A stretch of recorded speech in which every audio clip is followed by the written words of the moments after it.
হয়ে যাবে, মানে রাত্রে আর হচ্ছে এই ছিল। তো বাচ্চাকে নিয়ে ভাবে এই যে ম্যারিনেট করে রাখছিলাম, একটা পরিস্থিতি এই বাসাটাতে আমার ধোয়া লাগে আর কি, ধুয়ে দিয়েছিলাম।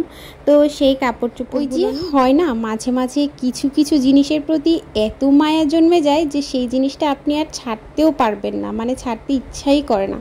আমার এই বিছানার চাদরটা আজ থেকে প্রায় 6-7 বছর হয়ে গেছে বিছানার চাদরটার। তবে জানেন তো, এই বিছানার চাদরটা এই গরমের সময় যেমন বিছিয়ে আরাম, মানে তেমন হচ্ছে শুয়ে আরাম, সব কিছুতে আরাম। এই কারণে আমি আমার এই বিছানার চাদরটা একদমই মানে ছাড়তে পারি না। আর এত ভালো ছিল এই কাপড়টা যে দেখেন একটু ডিসকালারও হয়নি। এ কারণেই আমি চিন্তা করি দেখা যাক আর কতদিন আমি এই বিছানার চাদরটা ইউজ করতে পারি। অনেক ভালো লাগে এই বিছানার চাদরটা, আর কাপড়টাও বেশ একদম পুরাই সুতি, মানে খুবই ভালো। আর এই তো গতদিন বেশ কিছু কাপড় চোপড় আমি হচ্ছে ধুয়ে দিয়েছিলাম। তো সেই কাপড় চোপড়গুলো নিয়ে বাইরে থেকে উঠিয়ে এনেছি, এখন হচ্ছে ভাঁজ করব। আসলে ওই যে হয় কি, ছোট বাচ্চাকে নিয়ে তো সব সময় সব কাজ একদম টাইম টু টাইম করে উঠতে পারি না। তো এখন হচ্ছে এই যে কাপড় চোপড়গুলো বাইরেও রাখা যায় না, এখানে এমন একটা অবস্থা যে বাইরে যদি কাপড় চোপড় রাখি বা দেখা যায় অনেক সময় হয় না খুব বেশি কাপড় চোপড় জমে যায়, তখন দেখা যায় একবার ওয়াশিং মেশিন চালানোর পরে পরবর্তীতে আবার আরেকবার চালানোর প্রয়োজন পড়ে। তো তখন দেখা যায় ওই যে বাইরে যে রাখবো সেরকম বাইরেও জামা কাপড়গুলো রাখতে পারি না, কারণ এত পরিমাণের বিড়াল যে কি বলবো। দেখা যাবে চেয়ারের উপর যদি আমি একটু জামা কাপড়গুলো কোনো রকমভাবে যদি 5-10 মিনিটের জন্য রেখে এদিকে এসেছি, তখনই ওই যে বিড়াল এসে একদম এটার উপরে বসে থাকবে, এরকম একটা পরিস্থিতি এই বাসাটাতে আমার। তো সে কারণেই যখনটা তখনই ওই যে শুকিয়ে গেলেই তাড়াতাড়ি করে আমি নিয়ে এসে হচ্ছে ভাঁজ করে রাখতে হয়। তো এরপর এই তো এদিক থেকে হচ্ছে জিসানের স্কুল ড্রেসগুলো না আমি হচ্ছে ধুয়ে দিয়েছিলাম, তো সেগুলো না সুন্দর করে আমি হচ্ছে নিয়ে এসে গুছিয়ে পাট করে ওর জিনিসগুলো ওর জায়গায় রেখে দিব। আর এরপর এই তো দুপুরে আজকে হচ্ছে এই যে মাটন রান্না করব। তো মাটনটা আমি হচ্ছে খুব সুন্দরভাবে এই যে ম্যারিনেট করে রাখছিলাম। এভাবে ম্যারিনেট করে রাখলে কিন্তু বেশ মজা লাগে মাংসটা খেতে। তো এই যে আপনাদেরকে আমি হচ্ছে দেখাচ্ছিলাম, আর ওই যে দেখেন আমার আয়াত কিন্তু আমার কোলেই ছিল। তো বাচ্চাকে নিয়ে এভাবে আসলে কাজ করতে হয়, কিছুই করার নাই। আর এই যে এদিক থেকে এই বয়মের ভিতরে আমি আদা রাখছি, তো এইটা আমি হচ্ছে ওভেনেও দিতে পারছিলাম না, এরকম একটা পরিস্থিতি। তো এই কারণে একটু পানি দিয়ে তারপর হচ্ছে ভালো করে ভিজিয়ে রাখছি যাতে বরফটা একটু গলে যায়। এদিক থেকে এই যে আমি হচ্ছে এই তো পেঁয়াজও ব্লেন্ডার করে নিয়েছি, আর ওদিক থেকে ওই যে কাঁচা মরিচ তারপরে হচ্ছে পেঁয়াজ সব কিছুই মোটামুটি কেটে রাখছি আর কি। আর ওদিক থেকে ওই যে মাটনটা তো রান্না করব। তো খাসির মাংসের সাথে সাথে আজকে হচ্ছে একটু মাছও ভুনা করব। তো কি মাছ বলেন তো, এটা হচ্ছে চরবাইলা মাছ বলে।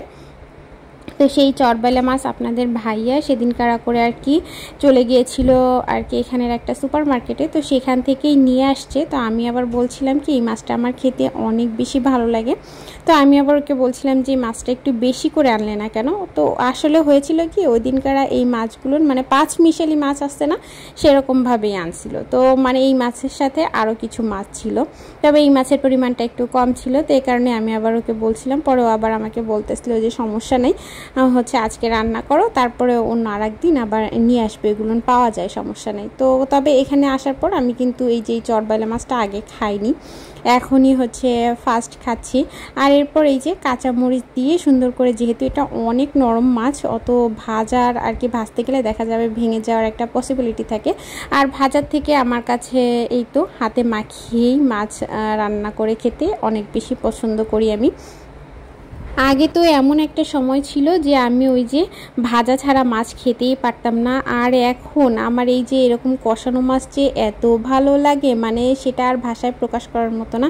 আসলে যেসব আপু ভাইরা এরকম খায় না তারা হয়তো বা আর কি পছন্দ করবে না, তবে যারা খায় তারা জানে যে এভাবে হাতে মাখিয়ে তরকারি বলেন আর মাছ বলেন রান্না করলে যে কি ভালো লাগে সে আর কি বলবো। আর আপনাদের ভাইয়াও মোটামুটি এই যে কষানো মাছ খেতেই বেশি পছন্দ করে, মানে আমার শ্বশুরবাড়ির ওদিকে হয় কি বলেন তো, তারাই তো এরকম কষানো মাছটাই রান্না করে, তাদের আর কি কষানো মাছটাই বেশি পছন্দ। তারা খুব কম মাছই ভেজে রান্না করে, আমি কখনোই দেখিনি তাদেরকে মাছ ভেজে রান্না করতে। তো তখন আর কি প্রথম বলতাম যে এভাবে এভাবে কি মাছ খাওয়া যায় কিনা। তবে আসলে আস্তে আস্তে খেতে খেতে মানুষ সব জিনিসই অভ্যস্ত হয়ে যায়। এখন যে এত ভালো লাগে সেটা আর কি বলবো। আর আমার শাশুড়ি মায়ের হাতের রান্নাও মাশাআল্লাহ অনেক ভালো।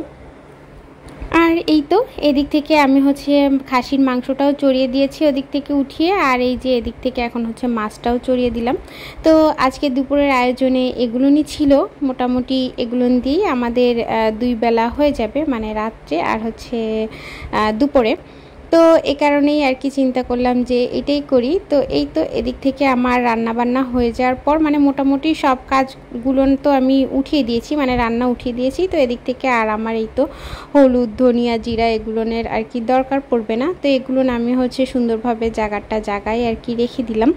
এই যে রান্না করতে করতেই কিন্তু এই কাজগুলো আমি করে নিই, তাতে করে হয় কি ওই যে রান্নার পরে যে একটা প্যারা থাকে, এটা গুছাইতে হবে ওইটা গুছাইতে হবে, এরকম প্যারা নিতে হয় না, একবারেই সব কাজ শেষ হয়ে যায়। এখন এই তো এরকম এই যে আমি ওদিক থেকে 2টা তরকারি উঠিয়ে দিয়েছি, এদিক থেকে আমি হচ্ছে অন্য যেসব জিনিস আর কি ফ্রিজে আবার রাখার আছে সেসব জিনিস আমি ফ্রিজে রেখেও দিব। আর এদিক থেকে আমি করব কি যে থালা বাটিগুলো হয় সেগুলো না আমি সুন্দরভাবে একটু ধুয়ে নেব। যেমন এই যে এদিক থেকে ব্লেন্ডারটা ধুয়ে নেব, তারপরে হচ্ছে ওই যে একটা ডিশ, মানে মোটামুটি যে সব জিনিসগুলো আর কি রান্নার পর হয়ে থাকে ধোয়া লাগে আর কি। আর ওই তো ওই যে পেঁয়াজ রসুন যে বের করেছিলাম সেটাও আর কি ঢুকিয়ে রাখলাম, মানে কিছুটা পেঁয়াজ যে ছিল না ব্লেন্ডার করার পর সেইটাও আর কি ফ্রিজে রেখে দিলাম। আর এই তো আদা রসুনও জায়গায় রেখে দিলাম। বেশ কয়েকদিন ধরে জানেন তো ভাবছি যে এই তো ফ্রিজটা আমার একটু পরিষ্কার করতে হবে। তো দেখি কবে আর কি সময় সুযোগ করে উঠতে পারি, সেদিন ফ্রিজের ভিতরটা সুন্দরভাবে একদম পরিষ্কার করে নেব। এদিক থেকে এখন হচ্ছে খাবার দাবার নিয়ে বসে গিয়েছি। তো আর কি ওদিক থেকে রান্না হতে থাক, আর এদিক থেকে আমি হচ্ছে এখন খাবার দাবার খাবো। কারণ সকালবেলা জানেন তো আজকে একদম ওই যে একটু শুধু চা খেয়েছিলাম, তাও আবার রং চা, আর কিচ্ছু খাইনি। তো এখন বেশ ক্ষুধা লাগছে। আর জিসানও আজকে হচ্ছে বাসায়, তো জিসানকেও আমি মানে এক প্লেটেই নিয়ে নিলাম, আমি মেখে আমিও খাবো আর ছেলেটাকেও আর কি খাইয়ে দিব। আর এরপর মোটামুটি আমার রান্না বান্না হয়ে গিয়েছে। এখন হচ্ছে এই তো মাছের তরকারিটা আমি হচ্ছে এই যে বাটিতে নিয়ে নিলাম। আর এদিক থেকে মাটনটা এখনও আমার রান্না হয়নি ভালোভাবে, বেশ সুন্দর করে এই যে তেল উঠছে, মানে তেল উপরে উঠছে, এখন খুব সুন্দরভাবে কষিয়ে নেব। আর ওদিক থেকে ওই তো ওই চুলায় কিন্তু আমি ওই যে ভাতও বসিয়ে দিয়েছি। আর আমরা কিন্তু ওই যে কিছুটা ভাত ফ্রিজে ছিল সেটাই জাস্ট ওভেনে একটু গরম করে নিয়ে নিয়েছি। আর এই যে একটু পরেই দেখতে পাবেন কি সুন্দর যে কালারটা আসবে, কি বলবো। আর ওই যে হয় কি তরকারির কালারটা যদি ভালো আসে তাহলে রান্নার পর না বেশ মনটাও ভালো লাগে, তখন মনে হয় যে না রান্নাটা খেতে অনেক মজা হবে। আর কালারটা যদি ভালো না আসে তাহলে আসলে মনটাই খারাপ হয়ে যায় যে কালারটা কেন ভালো আসলো না বা কিছু আসার বিষয়।